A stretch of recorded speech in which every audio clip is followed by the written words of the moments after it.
Oke, Bapak Ibu, tema yang diberikan dari KPWG, Komisi Pembinaan Warga Gereja, yaitu keluarga dan usaha kerja. Tema di dalam doa Sabtu pagi dalam masa bulan keluarga ini, keluarga dan usaha kerja.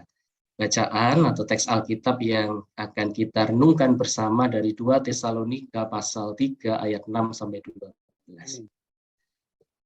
2 Tesalonika 3 ayat 6 sampai dengan 12. Saya minta Mas Willy bisa membacakan untuk kita 2 Tesalonika 3 ayat 6 sampai dengan 12.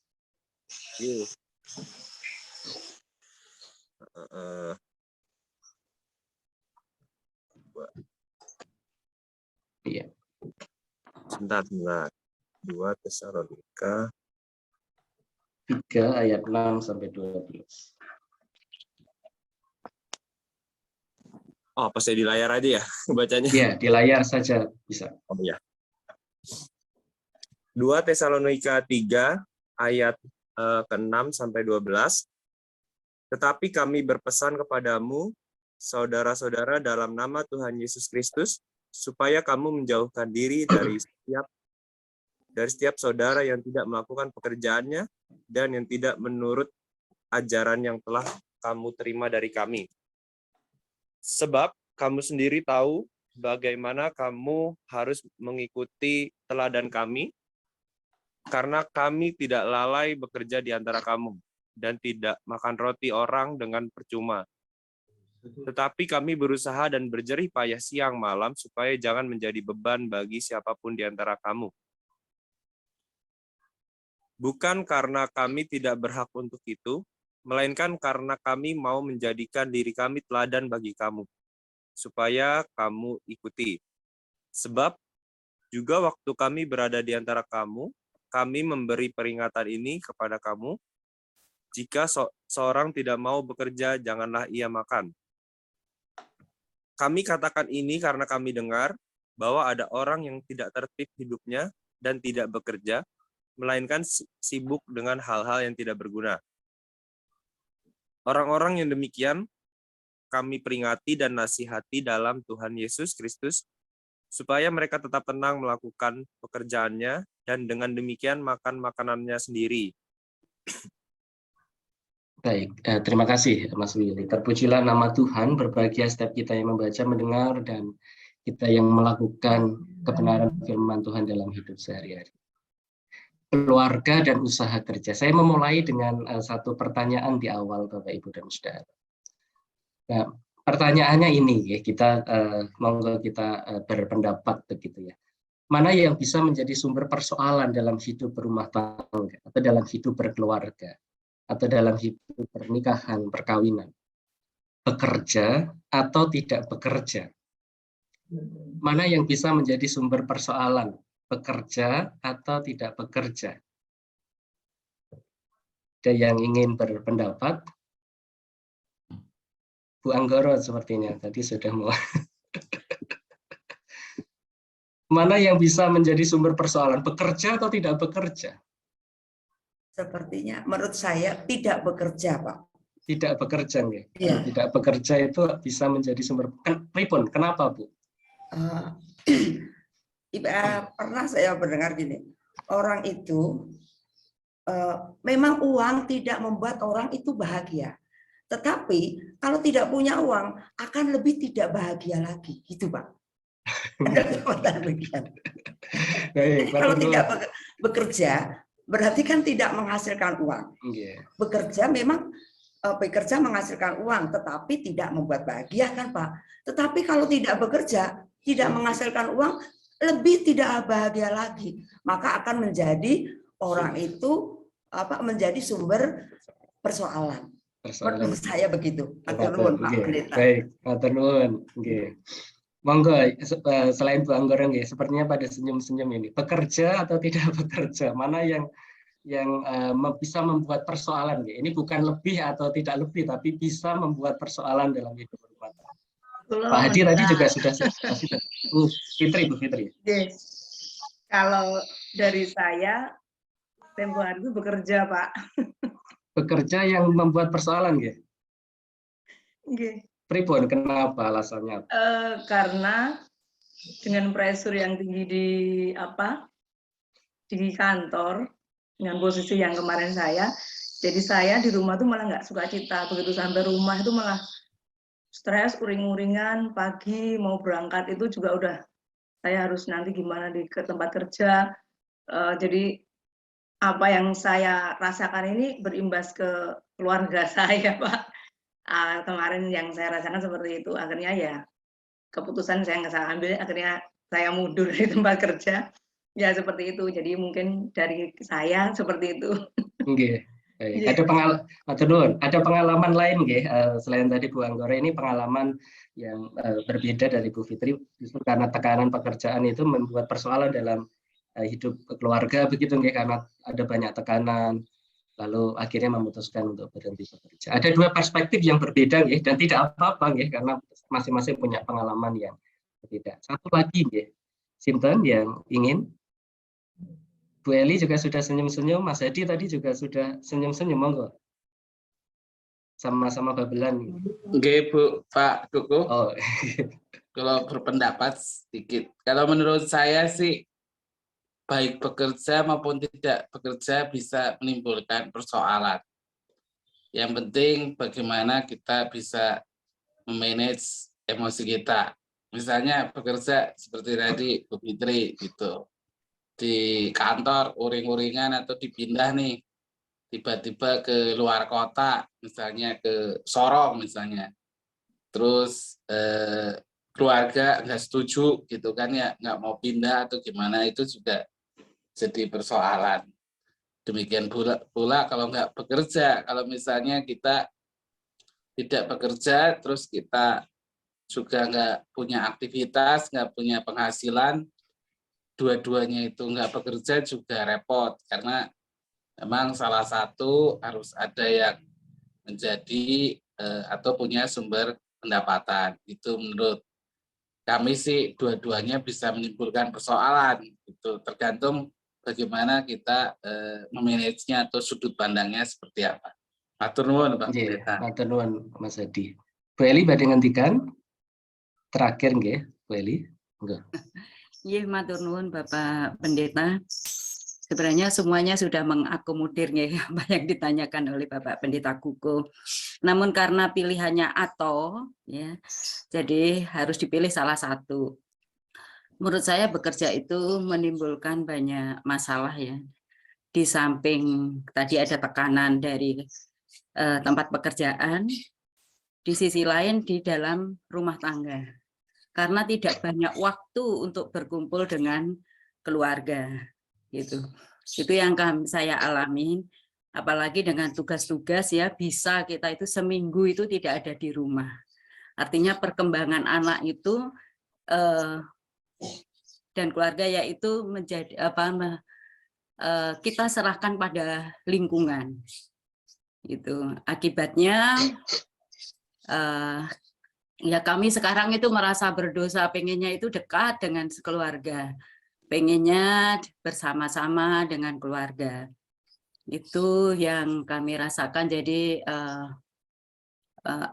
dari sisi lain memang masalahnya besar. Kalau di rumah itu lebih banyak bertemu dengan keluarga, sehingga semua perkembangan anak dan perkembangan keluarga itu bisa kita atasi. Terima kasih Bapak Pendeta.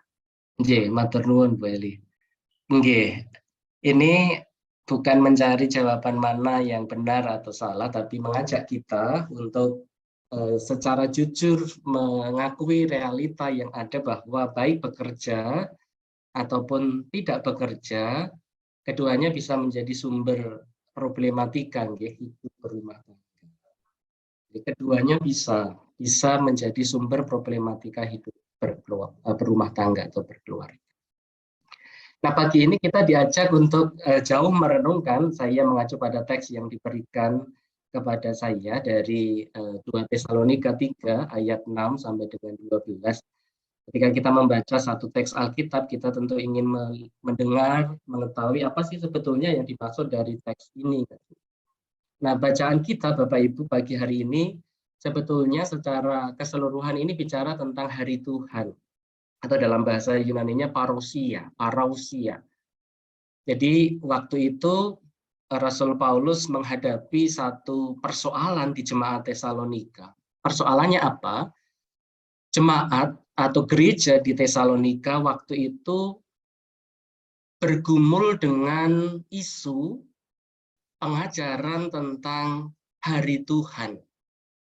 Dalam bahasa yang mungkin sederhana, yang kadangkala kita meminjam dari saudara kita umat Muslim itu kiamat. Kiamat sudah dekat, ya, ada sinetronnya. Nah, hari Tuhan, hari kedatangan Tuhan itu dianggap sudah datang, sudah segera datang, sudah di depan mata. Dan itu menjadi pergumulan sebetulnya gereja-gereja di awal. Gereja-gereja sepeninggal Tuhan Yesus naik ke surga, termasuk gereja-gereja di mana Paulus melayani.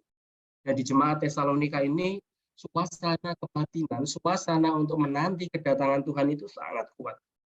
Karena itu, di tengah jemaat kemudian terjadi kubu-kubu, terbentuk kelompok-kelompok.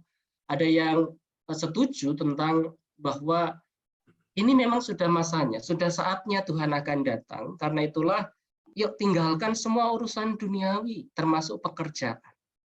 Jadi yang duniawi itu, ya, karena pemahamannya pekerjaan itu urusan duniawi begitu. Nah, nanti kita akan lihat benarkah pekerjaan itu urusan duniawi, mana yang urusan rohani kan begitu. Tinggalkan semua urusan duniawi termasuk pekerjaan, tidak perlu bekerja. Fokus berdoa saja.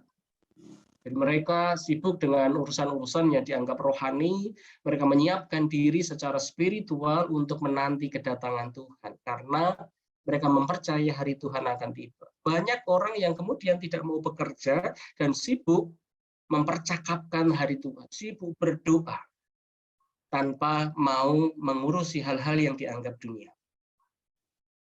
Lalu Rasul Paulus berpesan.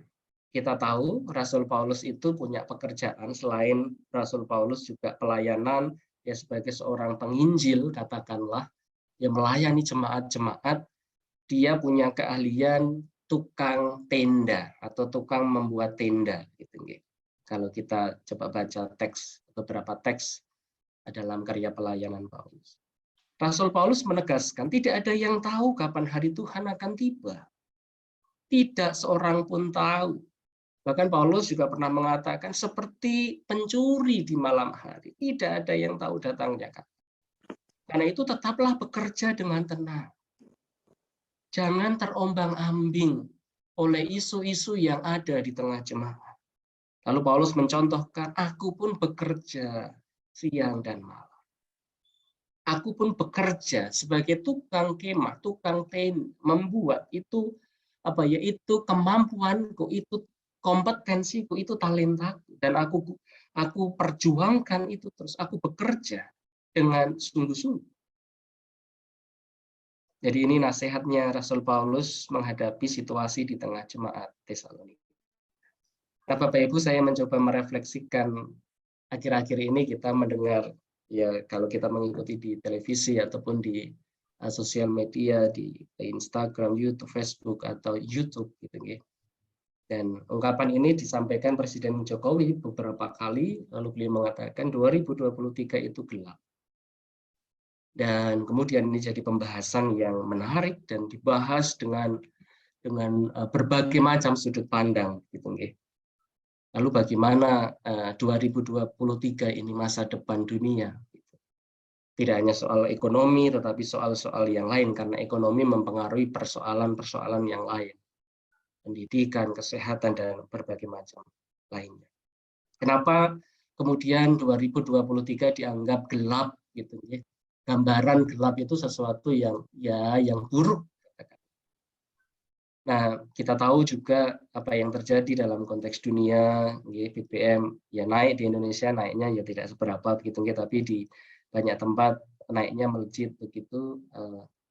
Saudara-saudara di luar negeri, khususnya di Eropa, ini mulai datang musim dingin, mereka kekurangan minyak, gas untuk menghangatkan pasokan-pasokan untuk kebutuhan rumah tangga begitu, dan mengalami guncangan ekonomi yang luar biasa. Kok akhir-akhir ini juga pemimpin-pemimpin negara di dunia mulai gampang tersulut emosi begitu. Perang mulai menjadi ancaman yang ternyata ada di depan mata.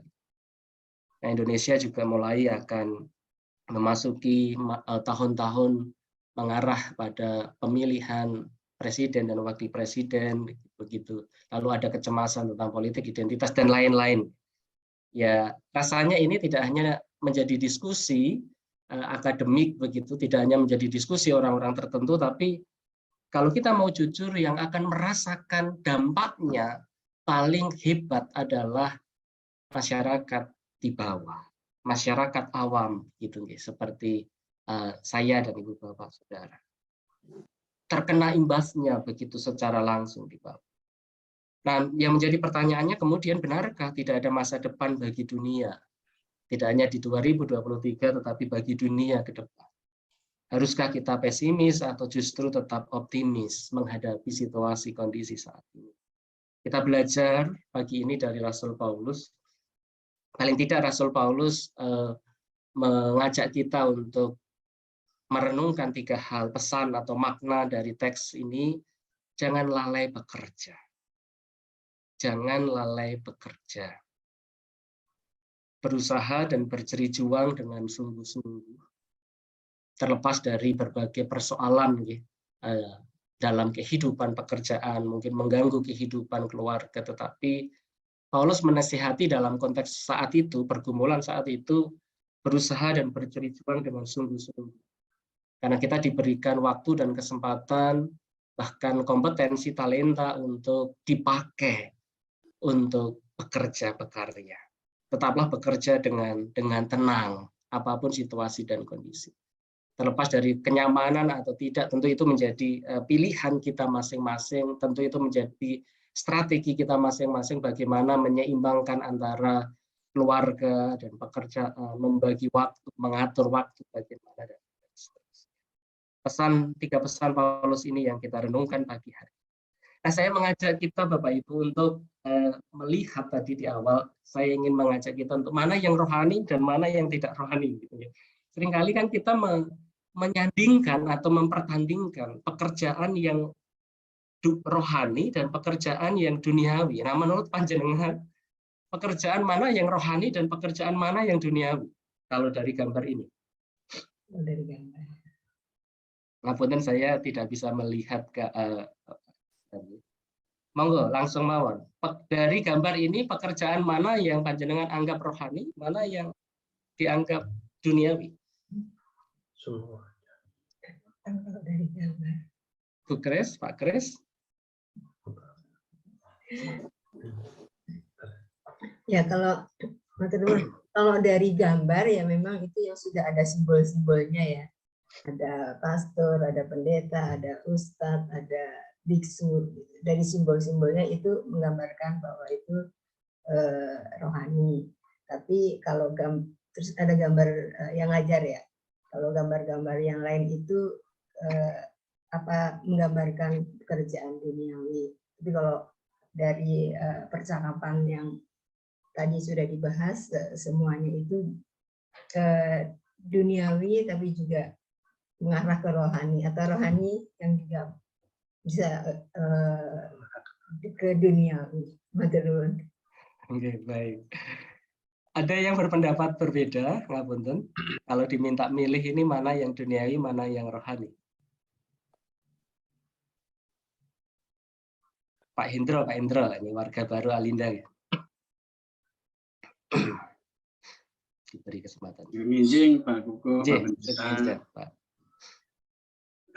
Pekerjaan mana yang rohani dan mana yang duniawi?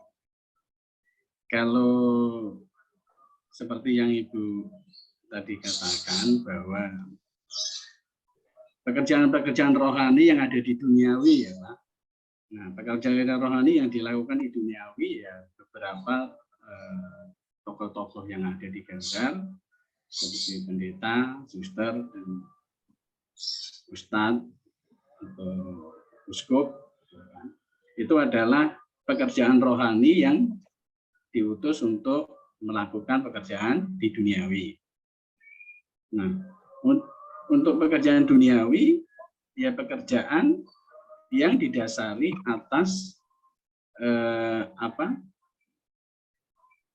mencari sesuatu, gitu, mencari uang, itu pekerjaan duniawi. Pekerjaan rohani adalah pekerjaan yang memberikan pengabaran Injil ke seluruh umat. Nah, dua-duanya, semuanya ini kalau emang dilakukan dengan hati sesuai dengan jalan Tuhan, ya semuanya akan menjadi pekerjaan rohani sebenarnya, kalau pendapat saya. Karena pekerjaan asongan, pekerjaan petani, pekerjaan ojek, pekerjaan guru, polisi, nah semuanya ini kalau emang diawali dengan sesuai dengan kehendak Tuhan atau jalan Tuhan, itu pun akan menjadi pekerjaan rohani karena mereka juga menghasilkan apa baik buat orang. Nah, kalau petani pun pada akhirnya berbuat baik buat kita juga. Asongan pun berbuat baik di saat orang kehausan. Polisi juga sama. Jika diawali dengan berbuat kehendak Tuhan, dia akan mengatur lalu lintas sehingga kita bisa lewat dengan aman dan nyaman. Gojek sama juga. Kalau kita nggak bisa bepergian, istri saudara kita atau siapa nggak bisa mengantar kita, dia juga bisa menjadi pekerjaan rohani juga karena dia bisa mengantar kita kemana-mana. Demikian juga seorang guru. Nah, dia mengajarkan sesuatu hal yang baik di usia dini kepada anak-anak. Itu juga sesuatu rohani jika dilakukan dengan jalan sesuai kehendak dan jalan Tuhan. Nah, kalau menurut saya, kalau emang pekerjaan mana yang rohani, mana yang duniawi, kalau emang secara fisikal, ya rohaniawan yang punya simbol. Yang kalau secara fisikal, yang duniawi, ya asongan, petani, gojek. Tapi semuanya ini jika dilakukan sesuai dengan seturut kehendak Tuhan, semuanya menjadi kerjaan rohani karena membantu dan menolong orang. Baik, demikian Pak Kuku. Baik, matur nuwun Pak Indro. Pekerjaan mana yang rohani dan mana yang duniawi? Saya dengan tegas malah mengatakan semuanya rohani. Konsep pembedaan yang biner, yang hitam putih begitu, rohani duniawi dan istilah rohaniawan itu sebetulnya istilah yang istilah yang sebetulnya agak kurang tepat gitu, karena semua pekerjaan itu rohani. Semua pekerjaan itu rohani. Kenapa alasannya? Dan itu konsep dalam kekristenan, semua pekerjaan itu rohani. Kenapa? Nah, bahkan di Alkitab, Bapak, Ibu, dan Saudara, di Alkitab itu ada pekerjaan-pekerjaan yang dianggap biasa di masa kini, yang kadang-kala dianggap duniawi atau pekerjaan yang disepelekan begitu ya. Tapi justru mendapat apresiasi yang baik di Alkitab. Ada banyak sekali. Saya sebut saja 3 begitu.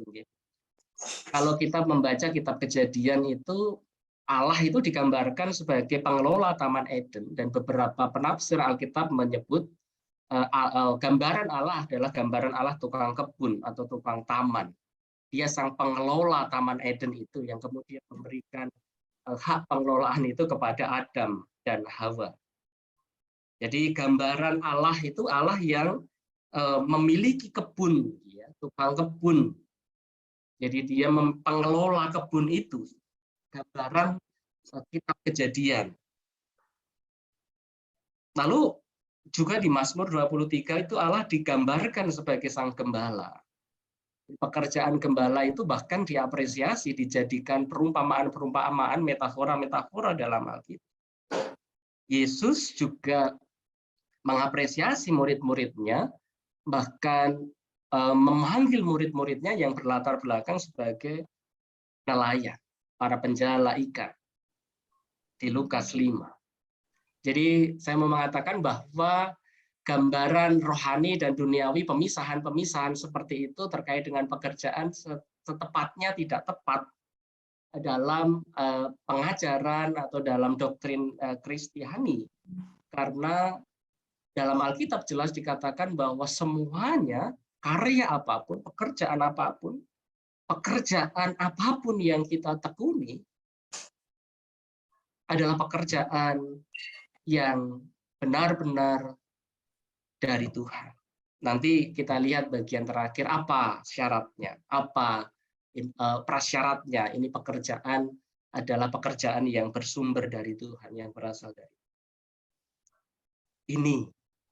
Kalau 3 ayat 23 ini menjadi dasar sebetulnya apapun pekerjaan kita, apapun karir yang kita tekuni, apapun karya yang sedang kita tekuni saat ini. Bahkan sekarang ini kan ada banyak pekerjaan-pekerjaan baru yang di generasi milenial atau generasi Z sekarang ini punya pekerjaan baru nih. Ada seorang teman yang punya warga jemaat yang setiap hari itu hanya di rumah. Kelihatannya tidak bekerja.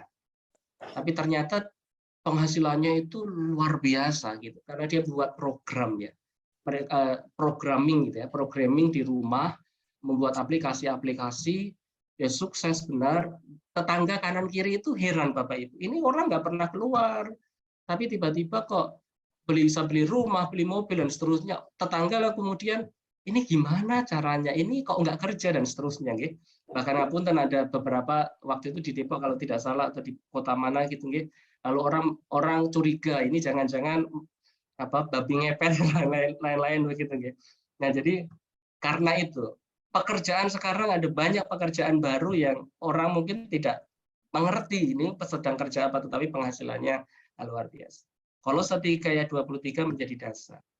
Apapun juga yang kamu perbuat, pekerjaan apapun yang kita tekuni, perbuatlah dengan segenap hatimu, dan ini seperti untuk Tuhan, tidak hanya sekedar untuk manusia. Kalau dilakukan untuk Tuhan, berarti dia mengerjakannya dengan sungguh-sungguh, dengan nilai-nilai yang benar-benar dipersembahkan untuk Tuhan, diteladankan oleh Tuhan. Kalau 3 ayat 23. Yang terakhir saya mau katakan, ibu dan bapak rumah tangga pun adalah pekerjaan rohani. Ngomong, masak, dan apapun yang dilakukan oleh ibu dan bapak rumah tangga itu pun rohani. Tuhan Yesus memberkati kita. Amin. Saat teduh bagi kita.